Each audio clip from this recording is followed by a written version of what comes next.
Getting the square of any two-digit number ending in 5. Always add 1 to the tens digit, then multiply.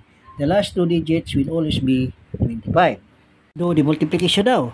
So we have 2 plus 1, we have 3. 3 times 2, we have 6. Last two digit is 25.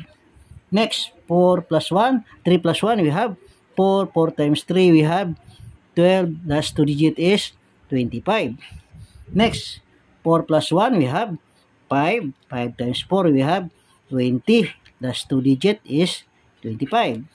Next, 5 plus 1, we have 6. 6 times 5, we have 30. Last two digits is 25.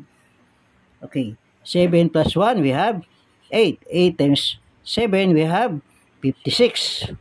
Last two digit is 25. 8 plus 1, we have 9. 9 times 8, we have 72. Last two digit is 25. 9 plus 1, we have 10. 10 times 9, we have 90. Last two digit is 25. 6 plus 1, we have 7. 7 times 6, we have 42. Last two digits is 25. So we're able to get the answer right away in a matter of seconds, applying quick and easy steps.